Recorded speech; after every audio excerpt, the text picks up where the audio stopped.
A-plus mock draft time here in the Sportsocracy. Next team up, the Dallas Cowboys. Mike McCarthy's taking over the play calling. Doesn't that make you feel good? It shouldn't make you feel warm and fuzzy, but their offseason should. The addition of Stephon Gilmore, really everything you've done. I think Dallas is, I've been called a Cowboy hater for as long as I can remember. I think they're pretty formidable at this point. Mm-hmm. I love the roster. I think you've done great things to help Dak Prescott with Brandon Cooks, getting rid of Ezekiel Elliott. Yes, that is addition by subtraction. Making Michael Gallup a 3 again. Yep. I think all of those things help, and I really like where Dallas is headed. And now I'm going to add a piece that I have been told, and I quote, I don't see any chance that they let him slide right by. At number 26 in the first round, the Dallas Cowboys could select Michael Mayer, tight end out of Notre Dame. This is the complete tight end that you want. You let Dalton Schultz walk for, I think, a very reasonable deal. That's the reason I can't give you Dalton Kincaid, because they're the same guy. I know, yes, I know the irony of that they have the same first name.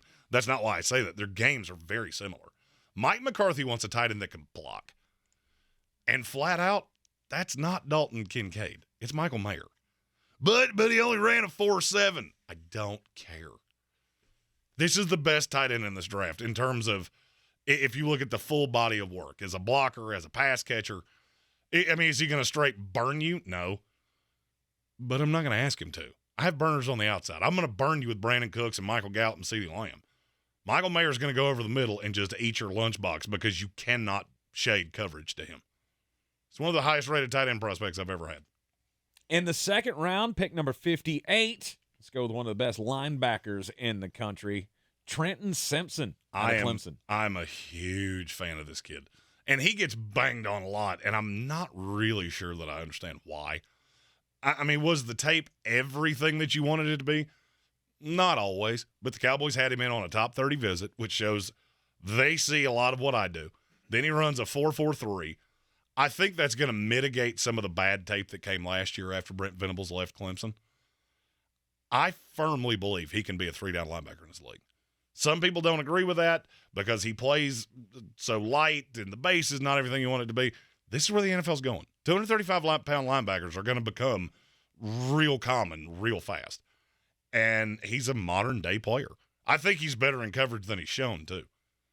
Hyper-athletic, and I think he fits in nicely with Leighton Vander Esch and the other pieces you have on that team. That could be a terrifying linebacker core. Because he can do everything that Vander Esch can't. And Vander Esch makes up for the deficiencies that he has size-wise. Mm-hmm.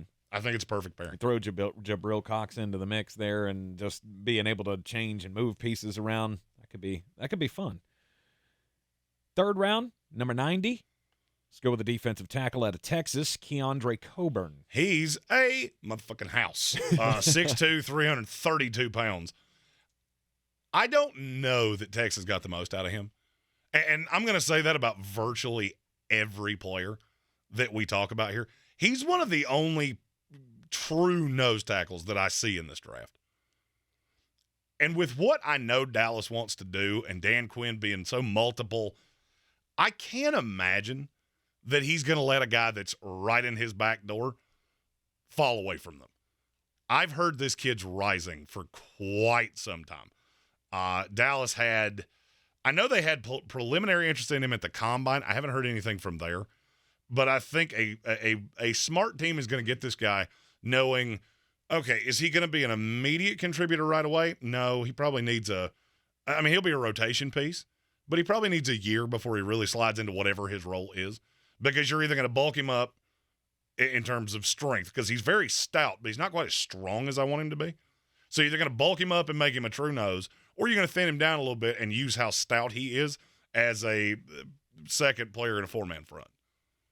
Really like this kid and never undervalue how important it is having local scouts that are close. And in Dallas, you obviously have that to Austin. Bring some more strength into the locker room with the fourth-round pick, 129 overall.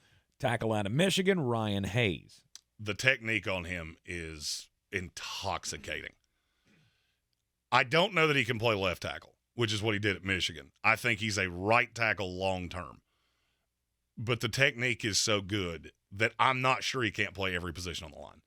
This is that player that I said this about Zach Tom last year when Green Bay took him. I think he can just play anywhere.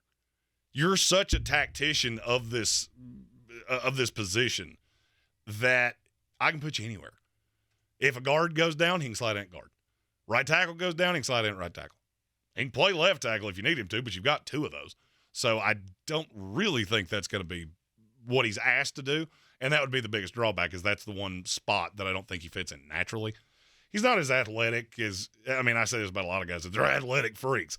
He's not. He is he would be the strongest dad at your beer league softball championship 20 years from now. And he's going to be about as fast then as he is now. But he's really, really good. And he's actually oddly good in space for a guy that's as lumbering as he is. All right, next pick for the Dallas Cowboys. Starling Thomas V, cornerback from the University of Alabama, Birmingham. 5'9", $194, so he's a real whittle feller. But he's been called the draft freak. Hyper athletic, super fast. Mm-hmm. Is the technique, or is his size limitations going to keep him from being a starter? Probably. I think he will have to play in the slot in the NFL because he is so little and he's very thinly. At 194, he's thinly framed at that size. And that's heavy for a guy that comes in 5'9". Mm-hmm. He's so fast. And I think worst case scenario, he's an elite gunner on special teams, and you hope he rounds into your third, fourth corner down the line.